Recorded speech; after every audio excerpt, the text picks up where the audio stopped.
Pastor, quem é Tito? Tito são essas pessoas que nesses dias difíceis nós precisamos abastecer o tanque emocional da nossa vida. Tito é o frentista de Deus.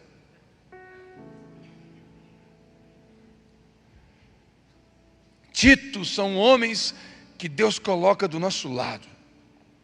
Homens de Deus que não celebram os nossos resultados, mas celebram a nossa vida.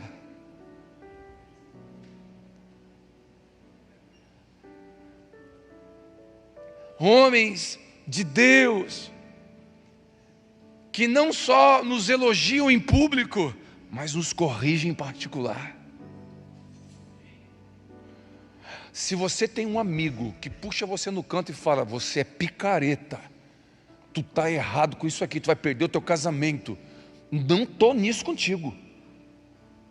Você tem um Tito.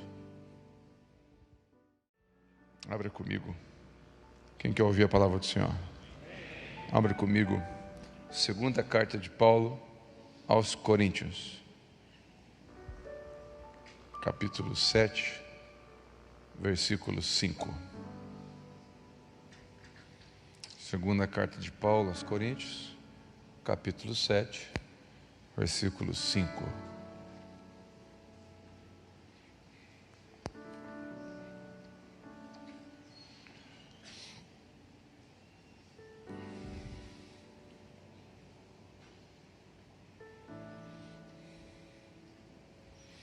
Segunda Coríntios 7, 5. Vamos lá?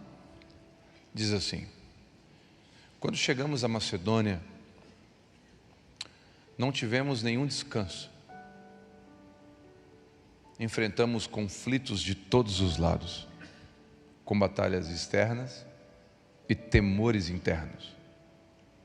Mas Deus, que conforta os desanimados, nos encorajou com a chegada de Tito. Sua presença foi uma alegria, como também o foi a notícia de que ele nos trouxe do encorajamento que recebeu de vocês. Quando ele nos contou quanto desejavam me ver, quanto lamentam o que aconteceu e o quão dedicados são a mim, eu fiquei muito feliz.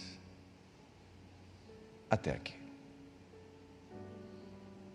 Amém. Amém?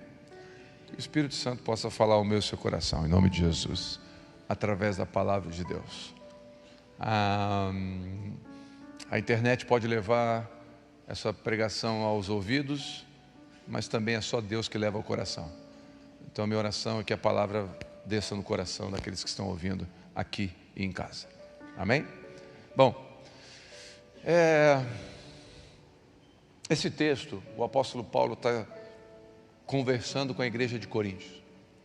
E me chamou a atenção algumas partes desse texto, eu queria pontuar ela antes de chegar exatamente onde o Espírito Santo falou comigo.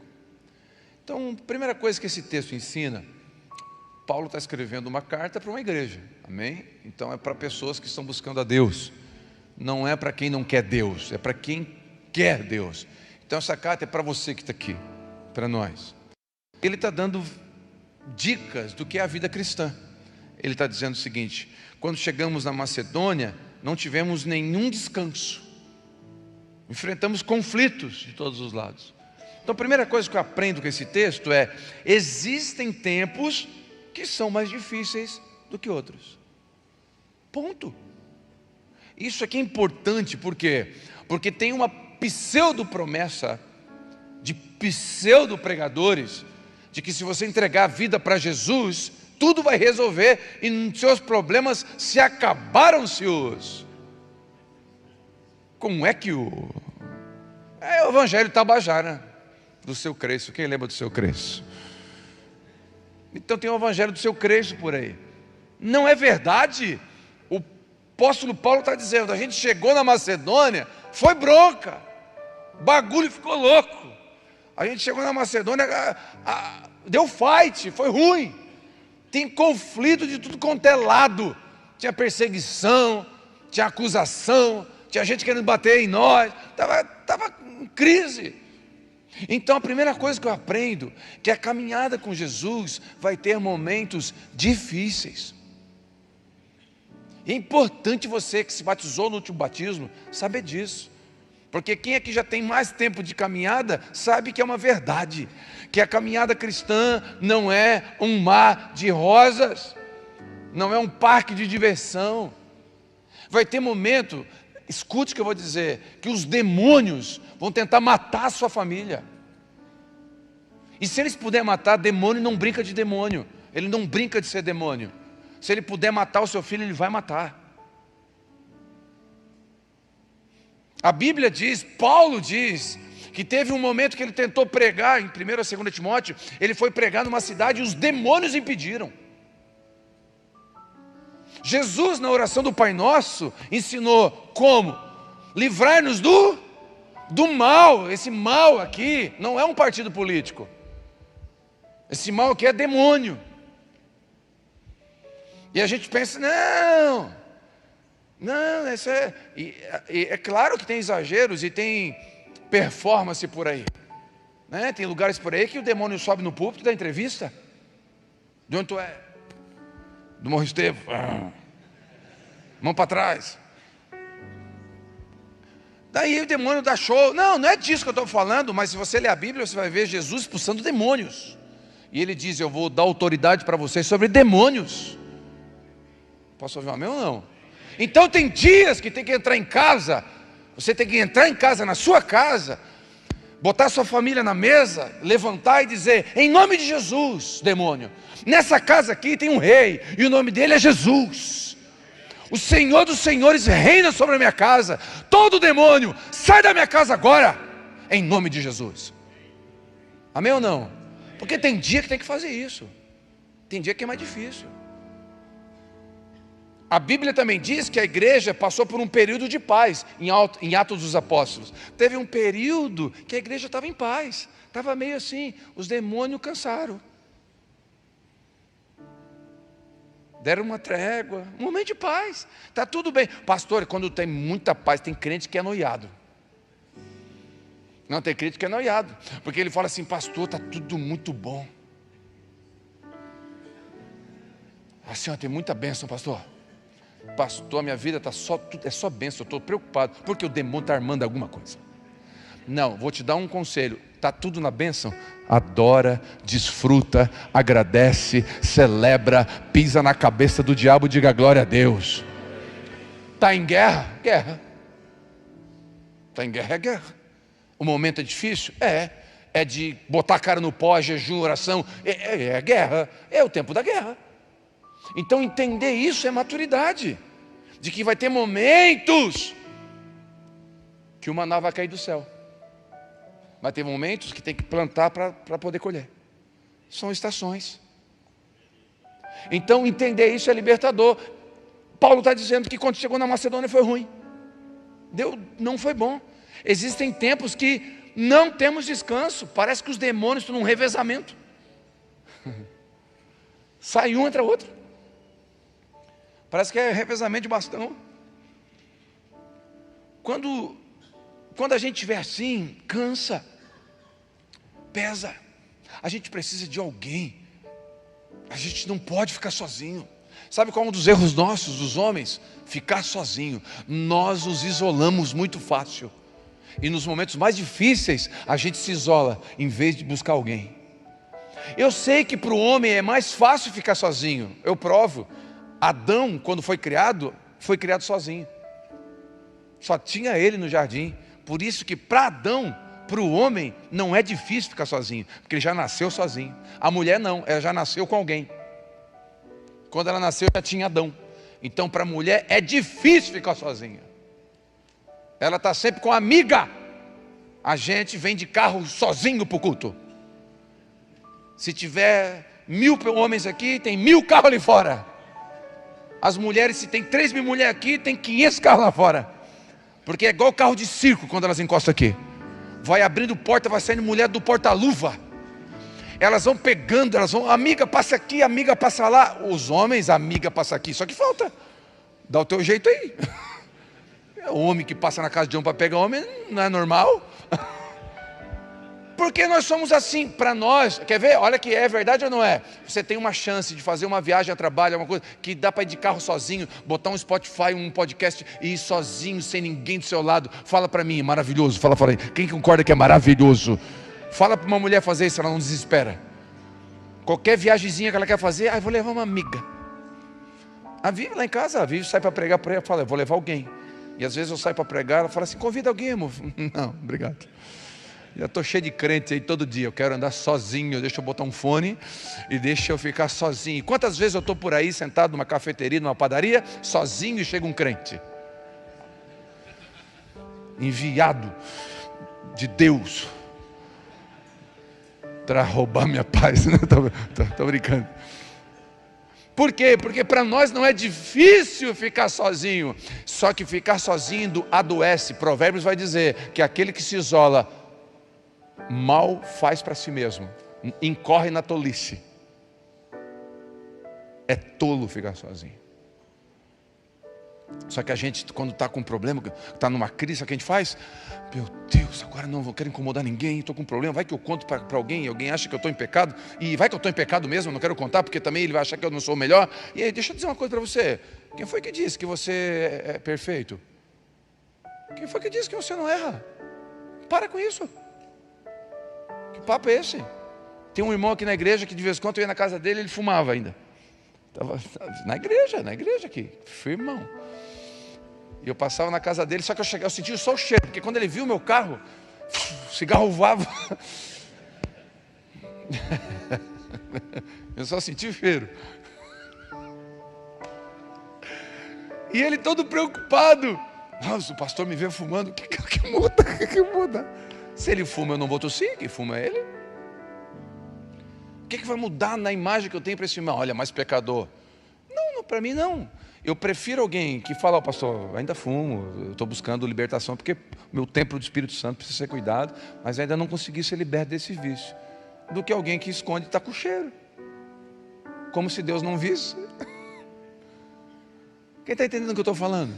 Pastor, você está dizendo que pode fumar? Não é disso que eu estou falando. Eu estou dizendo que você tem que ser livre de qualquer vício. Posso ouvir um amém ou não? Porque destrói o templo do Espírito Santo, inclusive o vício da Coca-Cola destrói. Amém, o amém foi fraco agora, hein? Eu senti um amém desconfiado. Amém, né? Amém. O pastor está falando amém.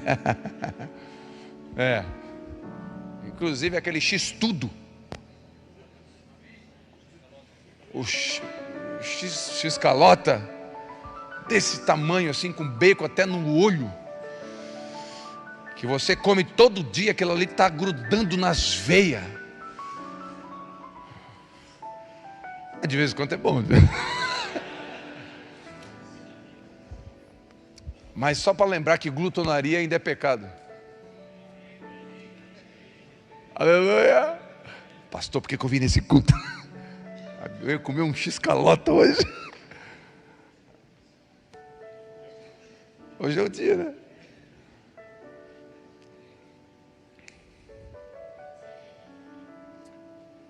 Atos capítulo, não precisa abrir, 9:31, assim a igreja passava por um período de paz. Olha que coisa linda. Judéia, Samaria, Galileia, sendo edificada, vivendo no temor do Senhor. Que coisa linda, um período de paz. Ó, quem está vivendo um período de paz? Levanta a mão, levanta a mão. Dá um glória a Deus bem alto. Não, quem está vivendo um período de tribulação violenta? Levanta a mão. Dá um glória a Deus também.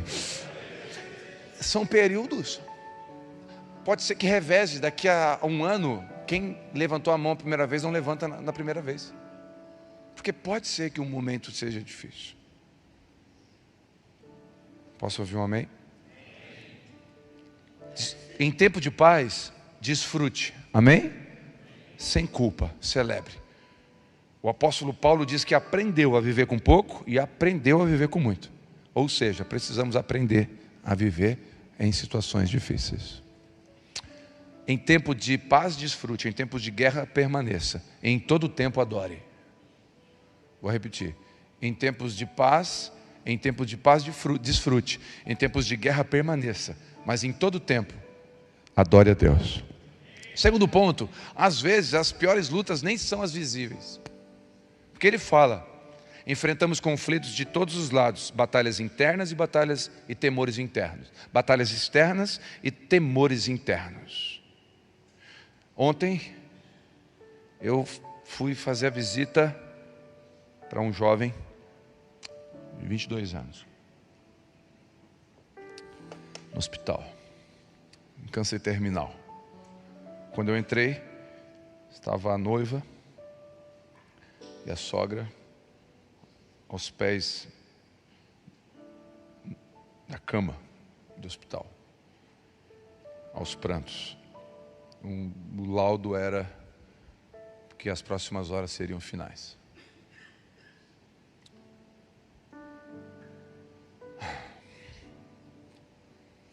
A gente sempre vai orar por cura. Amém? Mas nem sempre Deus vai curar. Essa prerrogativa não é nossa.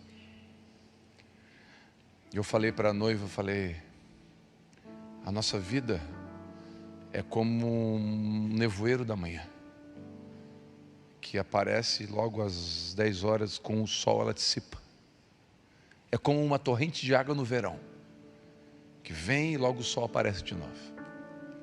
Todos nós passamos aqui rapidamente, alguns dias, alguns 22 anos, alguns 100 anos, mas isso a gente não tem controle.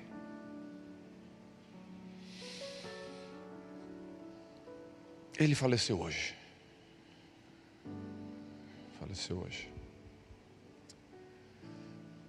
Ao mesmo tempo eu recebi notícias no WhatsApp hoje de pessoas que vieram, a esposa veio na conferência, voltou para casa, deu um livro, e quando a esposa chegou em casa, o cara ateu, o cara ímpio, estava ajoelhado diante da televisão, recebendo, sendo curado e se convertendo. No mesmo dia, uma oração não respondida, lutas externas. Porque um câncer é uma luta externa, física. Mas a conversão foi algo interno. Medos internos e lutas externas. A nossa mente, ela é atacada o tempo todo. 2 Coríntios 11, 28 diz: além disso, enfrento diariamente uma pressão no interior, a saber, a minha preocupação com as igrejas. Quem está fraco, que eu não me sinta fraco? Quem não se escandaliza, que eu não me deixe, não me queime por dentro? As batalhas externas são enfermidades galopantes, desafios financeiros. Você está aqui num desafio financeiro violento. Você é um empreendedor e a crise bateu na porta. Você tem lá funcionários que você não quer despedir. São famílias. A sua família depende disso. Isso é uma luta externa violenta. Como eu falei, uma enfermidade galopante, ameaças com boletos, filhos no hospital, infidelidade no casamento, instabilidade da esposa, espiritualidade dos filhos, o filho desviado. Tudo isso são lutas externas, mas tem batalhas que são internas, que são medos, limites, carências, gigantes como Golias, que nos atormentam todo dia. Medo de ser pai, carências de aprovação dos homens, carência paterna, mensagens da Jezabel que nos roubam a paz. Mensagens que nos roubam a paz. Guerras internas. E aí só você sabe a guerra que está aí dentro. Desejo de acertar e ao mesmo tempo faz o que não queria. Aquilo que queria fazer, não consegue fazer. E aquilo que não era fazer, acaba fazendo. Lutas internas. E aí só o Senhor sabe a luta que você tem. Talvez tenha homem aqui me ouvindo com luta na sua sexualidade. E aí você está com uma luta aí dentro, violenta. Ninguém sabe. Mas você foi abusado quando era pequeno.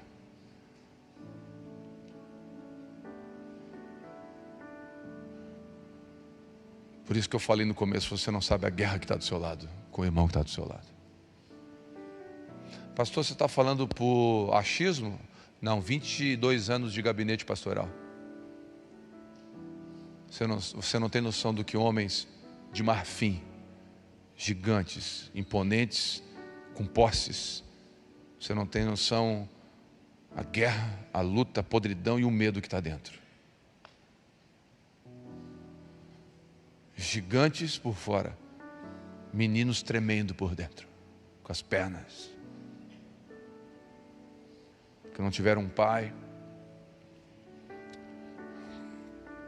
Terceiro texto, e aqui eu quero pegar essa parte do texto. Nesses dias, bons ou ruins, Deus levanta pessoas para estar conosco. Quem recebe isso? Tá. Por quê? Olha que lindo o que Paulo diz. Olha que lindo. Quando chegamos na Macedônia não tivemos nenhum descanso. Enfrentamos conflitos de todos os lados. Era flamenguista, era demoniado, era batalha externa, interna. Era uma luta. Foi uma luta. Versículo 6. Olha que lindo. Mas Deus, fala comigo, Deus, que conforta os desanimados. Repete comigo, que conforta os desanimados. Nos encorajou com a chegada de Tito. Opa, olha que coisa linda. Estamos na guerra. É o câncer do filho. É o casamento em crise. É um medo de empreender, sei lá o que está envolvendo o meu e o seu coração. Será que eu estou acertando para onde Deus quer o que Deus quer da minha vida? Será que eu estou em pecado? Será que o que eu faço? Eu estou aqui com uma guerra. Aí chega Tito. Aí Deus que consola, faz o quê? Manda um anjo. Não. Deus que consola, Ele manda uma voz do céu. Oh, meu filho. Não. Deus que consola, sopra um vento impetuoso. Não. O Deus que consola manda um homem, Tito. O Deus Todo-Poderoso escolhe um homem para ser uma bênção na vida de Paulo. A gente tem as cartas de Paulo, são 13 a princípio, segundo os autores bíblicos. Quantas cartas de Tito? A carta de Tito foi escrita por Paulo. Tito não escreveu nenhuma carta. Quantos milagres tem registrados de Tito? Nenhum. Mas quando Tito chegou, um sorriso veio no rosto de Paulo. Quando Tito chegou, alegria brotou no coração do Paulo. Quando Tito chegou, é como se Paulo dissesse: Jesus, obrigado por ter enviado esse homem, esse meu amigo, esse cara que acredita em mim, esse cara que está chorando comigo, esse cara que me tirou de casa, me trouxe no culto, porque me viu desesperado. Obrigado, porque Tito é esse cara. Pastor, quem é Tito? Tito são essas pessoas que nesses dias difíceis nós precisamos abastecer o tanque emocional da nossa vida. Tito é o frentista de Deus.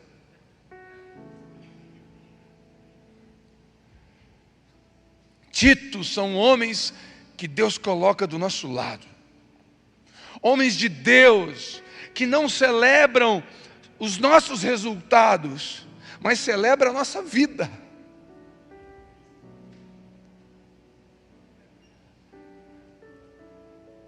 Homens de Deus que não só nos elogiam em público, mas nos corrigem em particular.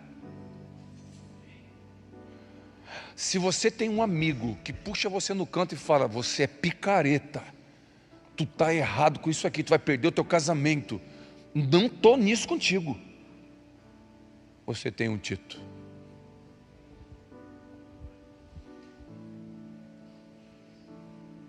Porque Tito não é aquele que só elogia em público, porque elogiar em público é fácil, corrigir em particular é que é difícil. Senta aqui, meu amigo. Não é assim que se trata um filho, você está errado. Oh, não te mete. Meto sim, sou teu amigo. Antes que você perca o seu casamento, você vai ouvir de alguém que você está errado.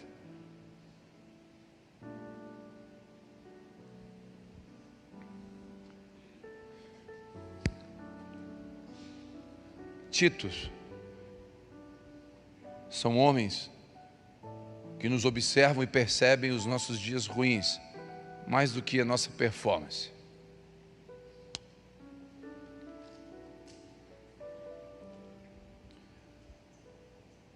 Titos não esperam e nem publicam os nossos erros, mas oram e nos guardam. Titos são homens que só de lembrar deles nos dá alegria. Titos não cobram amor. Titos se alegram com a nossa prosperidade. Sabe quem é um Tito? É aquele que quando você prospera, ele é o primeiro que você quer mostrar. Se você não tem alguém, pastor, vou comprar aquele carro que eu sonhei. Se você não tem ninguém que você gostaria de mostrar e celebrar, você não tem um Tito. Tito é aquele cara que quando você acerta, você liga para ele. Cara, tu lembra daquele Opala que nós estava atrás? Achei um, está fundindo o motor, mas a gente arruma. Vamos achar uma confusão aqui, vamos resolver isso aqui. Vamos entrar nessa bronca junto. Cara, vem cá, tirei o visto. Primeira pessoa que eu lembrei de contar para ti, meu amigo. Meu irmão, fui promovido. Lembra que nós estávamos orando por isso? De primeira mão, contei para minha esposa, para os meus filhos e estou contando para ti. Não joga na internet, vai contar para o Tito primeiro.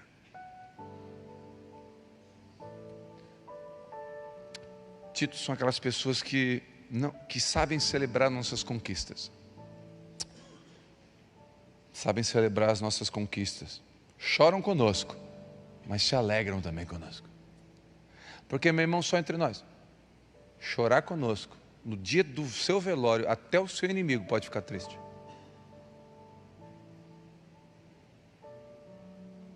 Mas no dia da sua conquista, só os Titos vão celebrar. Sua presença foi como alegria, como também foi a notícia que ele nos trouxe. Titos são portadores de boas notícias. Nos trazem alegria em dias de pressão e de medo. Titos são homens de Deus que olham o que há de bom em nós. Têm olhos de encorajadores, não de bajuladores. Escolhem falar e levar à frente o que vale a pena.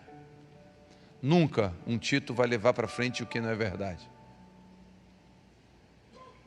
É interessante, Tito, capítulo 1, versículo 5, quando Paulo escreve a Tito, ele fala assim: para esta missão te deixei em Creta, para que pudesse em ordem, colocasse em ordem o que faltava e levantasse presbíteros aí, de acordo com as minhas orientações. Titos são homens de Deus que não se importam em serem coadjuvantes. Paulo deixa Tito na ilha de Creta e fala assim: olha, Tito, fica aqui, organiza aquilo que eu fiz, que eu implantei, levanta presbíteros aí até que eu volte. Sabe o que é um Tito? É aquele que não tem problema de ser coadjuvante. Ele não precisa aparecer na foto. Ele não precisa. Ele está aqui atrás assim, ó. É isso aí, cara. Muito bom. Ele não precisa aparecer na foto. 2 Coríntios 8,17. Pois Tito não apenas aceitou o nosso pedido, mas também indo até vocês com muito entusiasmo e por iniciativa própria. Titos são homens de Deus que não amam por obrigação. Amam de graça. Amam de graça.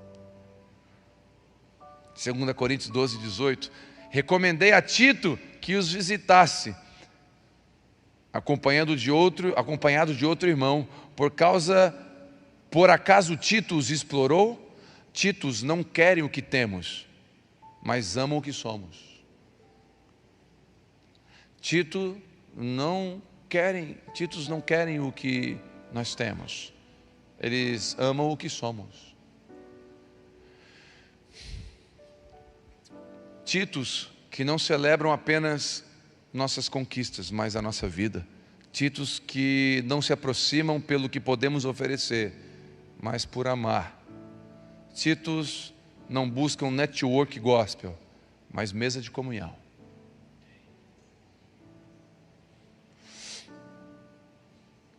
Quem aqui tem um Tito? Quem aqui tem pelo menos um Tito? Até mais talvez, né? Pelo menos um Tito. Sabe, nós homens, nos dias difíceis precisamos de alguém assim como Tito. O Eliezer não está aqui? O Eliezer é um dos presbíteros aqui. E o Eliezer é advogado. Mas há 15 anos atrás, quando eu, de forma bem intencionada, mas inocente, fiz um negócio em um sítio para colocar uma clínica de dependência química de mulheres. Quando eu falo bem intencionado, porque com certeza é um bom projeto. Tirar mulheres da dependência química. Isso nasceu porque um dia eu estava lá no Pinheirinho, lá perto da... Não chega a ser Pinheirinho, aquela região lá, perto da Pizzaria OK, aquela região lá da... Bombeiro para baixo lá. Eu estava na Centenário e vi uma mulher numa grade. Eu e a Vivi vimos uma mulher assim numa grade. Falei, meu Deus, aquela mulher, o que está acontecendo? Paramos o carro na Avenida Centenário, fomos lá, ela estava drogada. E ela estava dizendo, me tira daqui, do lado de fora da grade. Aí a gente sentou com ela ali, a gente falou, vamos abrir uma casa de dependência química. A gente foi. E quando eu falo que é bem intencionado, eu repito, mas quando eu falo que eu fui inocente, eu fui inocente. Eu não sabia. Mas é melhor ter uma casa de dependência química com 100 homens do que 3 mulheres. A gente botou 5 lá. Deu até faca. Você não tem noção da guerra, da briga. A gente foi... Elas fugiam. A gente entrou em motel atrás. Tem noção da loucura. Madrugada, elas entravam em motel só para usar droga. Você não tem noção do caos que eu arrumei para a minha vida. Eu me arrependi umas 800.000 vezes.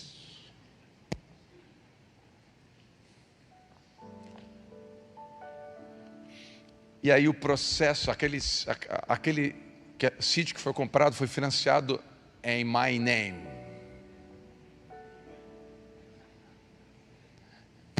Em meu nome. E está, come on, Jesus. E está já na reta final, mas ainda está no meu nome, na justiça. Já está em última instância, já foi... Mas só para você saber, ainda desconta até hoje, direto na minha conta. E nesse período, o Eliezer falou, deixa eu cuidar disso para você. Na época, ele pegou, foi a pessoa mais próxima de mim. Depois, outro irmão daqui continuou. Mas e eu recebi a ligação do banco, e chegou um tempo que tocava assim o celular, eu comecei a dar crise de pânico.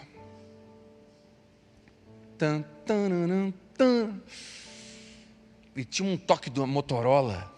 Aí eu gravei aquilo, cara. Tinha um toquezinho do Motorola. Se eu ouço até hoje me dá um negócio. E aquilo lá, porque aí meu nome começou a ficar... Resumindo, só de lembrar, quando eu lembrava assim, ó, Eliezer, me dava uma alegria. Porque ele dizia assim, calma, pastor, tá ruim, mas vai melhorar. Eu sei que tem certeza que tinha várias vezes que ia piorar, mas ele falava assim, vai melhorar. E fica tranquilo, deixa comigo, não te incomoda com isso. E eu dava um problema, aliás, gente, pensa uma alegria só de ver o telefone, o nome dele no telefone. Me trazia uma alegria. Ai, aliás, Tito, só de lembrar dele. E ele não cobrou na época, podia cobrar. Não congregava comigo, eu não era o pastor dele. Mas ele falou: pastor, eu vou te abençoar porque eu sei que a tua intenção foi boa. Quem está entendendo? Não é esse toque aí, não. Esse é o toque do Satanás mesmo, isso aí. Olha o inimigo se manifestando no meio do culto. Ó. Isso aí.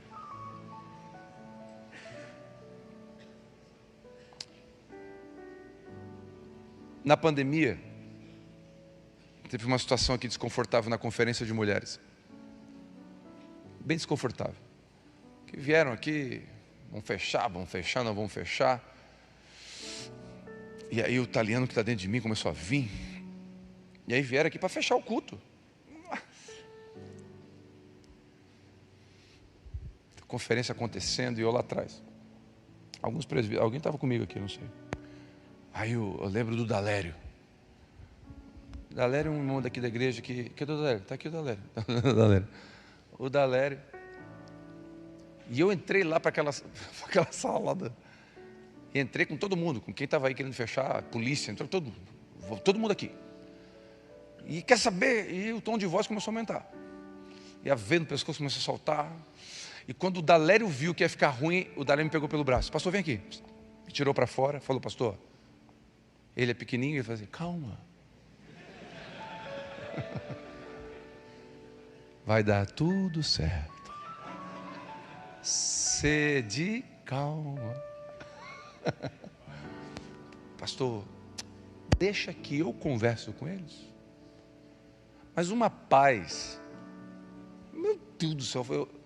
Então tá, Dalério, resolve para mim então, Dalério. Pastor, vai tomar uma água lá na cantina. Mas uma paz. Até hoje, meu irmão, só de olhar para o Dalério me dá uma alegria. Sabe quem é que cuida de todos o evento lá, quem é o cabeça, depois do Fabiano? É o Dalério. Toda a conferência de mulheres. Ele encabeçou praticamente tudo. Coordena tudo. E B.O. chegando, ele fala: sede calma. Vai dar tudo certo. No final, vai dar tudo certo. Aí agora nós temos um evento que vai acontecer no final do ano. Não vou falar agora porque eu não posso. Mas é um grande evento no final, vai acontecer. Aí eu chamei o responsável lá pelo lugar, me ligou: como é que vai ser? Eu falei: fala com o Dalério, ele é o nosso gestor de grandes eventos. Só de lembrar, quando vem um evento na cabeça, só de lembrar do Dalério me traz paz. Amém? Quando falta dinheiro, eu lembro do Dirceu, me dá paz. Porque o Dirceu é o cara que tem o dinheiro. Então, ficou ruim. O Dirceu é meu amigo. Mas quantas vezes no meio do caminho eu tive que lembrar do Judson e ligar para ele e dizer: Judson, eu acho que vai dar tudo errado, Judson. Ele diz: aham. Calma aí. Adorarei. Vai dar certo. Quantas vezes, no momento de crise, semana passada, num dia difícil, muito difícil, semana passada, estou em casa, segunda-feira, recebi uma mensagem. Eu não atendo mensagem segunda-feira. Segunda-feira é meu domingo, preciso descansar a mente, cabeça, tudo. Uma mensagem do Edu: pastor, tem muita gente, assim como a minha casa, que foi transformada pelo Evangelho através da vida sua e da pastora. Só não desiste, tá? Era a mensagem do Tito. Era o que eu precisava ler. Porque Deus levanta homens para isso. Você está aqui talvez a convite de alguém. Esse alguém foi um Tito na sua vida. Sabe por que ele te trouxe aqui? Não é para fazer você evangélico e dar o dízimo para o pastor, não. Se você está pensando nisso, por favor, nunca dê dinheiro aqui. Estou pedindo para você fazer isso.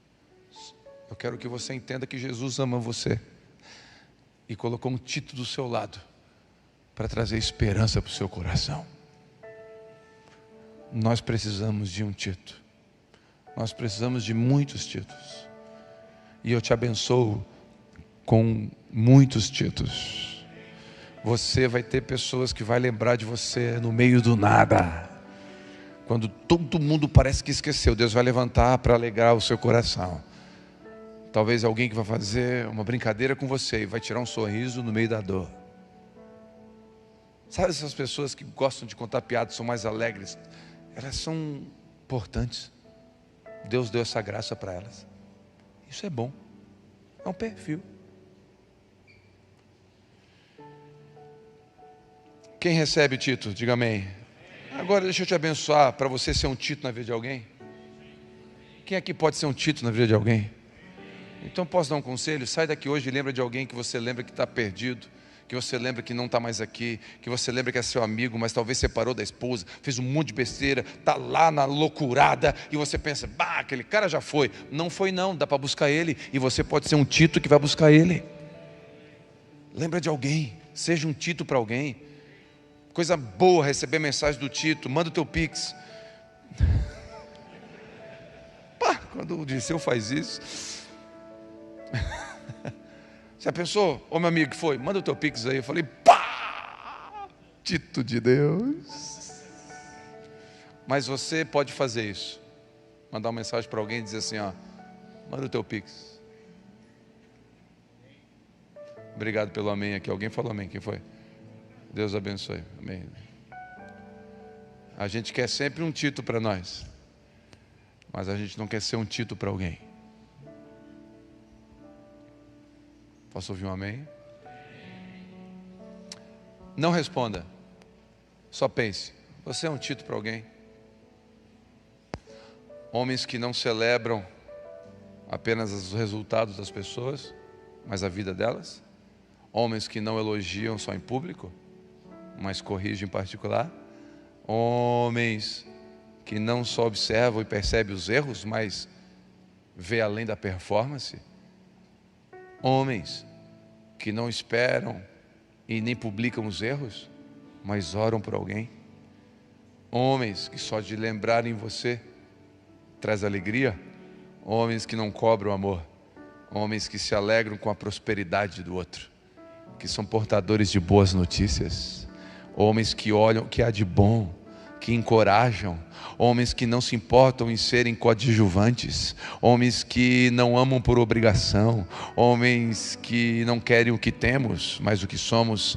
Homens que não celebram apenas as conquistas, mas celebram a nossa vida.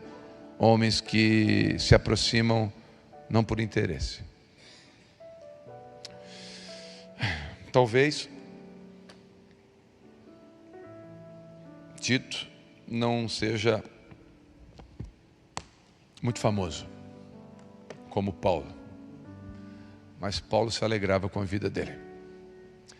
Eu queria que você, como homem, hoje saísse daqui com algo no coração. Se você sair com isso no coração, eu vou ficar feliz. Saia decidido, primeiro, a não deixar o passado impedir você de viver o que Deus tem na frente. Para isso, coloque o seu passado na cruz do Senhor hoje aqui. Amém?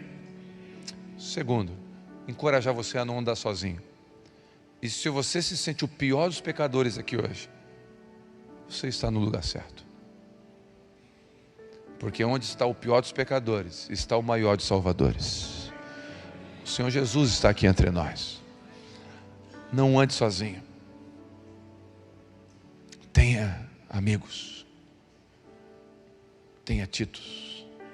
Seja um Tito. Não ande sozinho, por favor.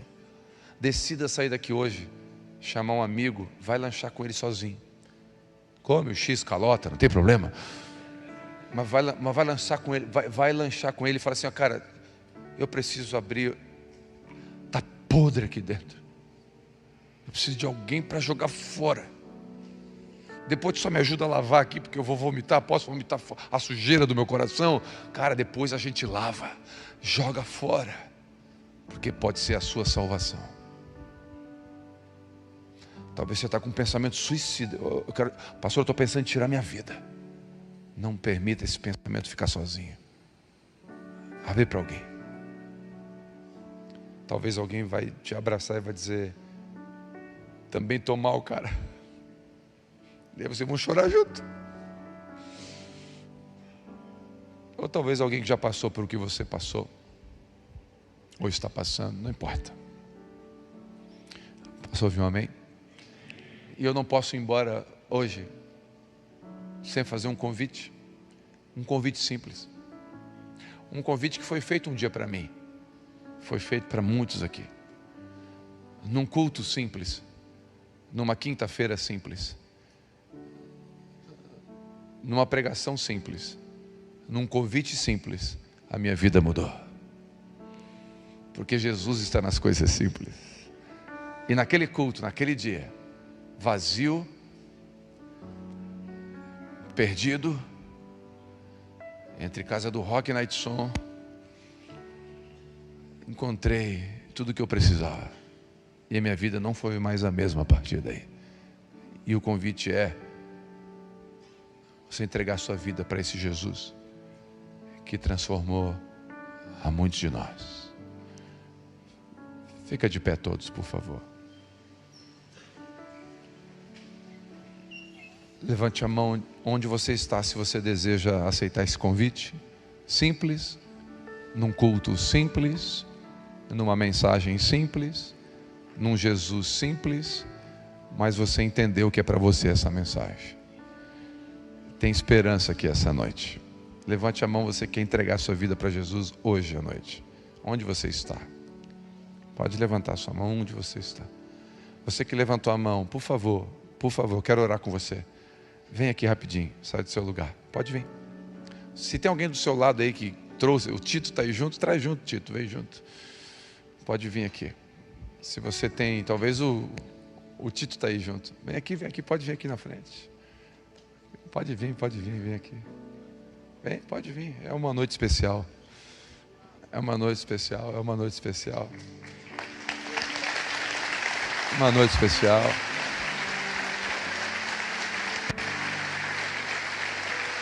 Pode vir. Pode vir. Você que está aqui na frente, feche seus olhos. Talvez você não está entendendo a dimensão do que você está fazendo hoje. Naquele dia, eu não tinha a dimensão do que eu estava fazendo. Eu tinha uma dor, um vazio, e eu queria preencher o vazio e sanar a dor. Era o que eu queria. Mas Jesus estava fazendo algo muito maior. E nessa noite, Jesus está escrevendo o seu nome no livro da eternidade. Essa noite eu oro agora para que o Espírito Santo preencha todo o vazio do seu coração. Você vai se tornar satisfeito por ter Jesus. Eu te abençoo. Amanhã de manhã você vai acordar com uma alegria que nem faz sentido, porque talvez as circunstâncias são ruins, mas a alegria que vai preencher o seu coração, amanhã de manhã você vai dizer: que paz é essa? Que paz é essa que invadiu meu coração? Não faz nem sentido. São pressões externas, pressões internas, mas o Espírito Santo está enviando o Tito. Talvez hoje eu sou um Tito aqui na sua vida, e eu vim trazer uma boa notícia para você. Jesus quer você. Jesus esperava você nesse culto. Não foi um convite de um amigo que te trouxe aqui, foi o Espírito Santo de Deus que te trouxe aqui essa noite. Tem salvação na casa. Tem salvação na casa. Tem salvação na casa. Quantos podem celebrar que tem salvação na casa? Entrou salvação na casa. Aleluia! Aplauda Jesus. Salvação na casa. Aleluia! Você que veio aqui na frente, coloca a mão no seu coração. Você que veio aqui, você aceitou esse simples convite. Queria que você botasse a mão no coração e orasse. Tem gente que talvez está aqui sentado, ficou com vergonha de vir aqui. Pode colocar a mão no coração onde você estiver também. Você que está em casa e Deus falou com você, coloca a mão no coração aí também. E eu queria que você repetisse uma oração simples também, mas muito verdadeira. Repita comigo assim: Senhor Jesus, nessa noite eu quero te agradecer por você ter me encontrado. Obrigado, porque eu não mereço. Eu sei que eu não mereço, mas a tua graça me alcançou. Escreve o meu nome no livro da eternidade, pelo sangue do Cordeiro. A partir de hoje, eu não sou mais órfão, eu não sou mais escravo, eu sou filho livre, eu sou livre, eu sou livre, e eu vou ser um título na vida de alguém, uma bênção na mão de Deus, em nome de Jesus. Você pode aplaudir Jesus?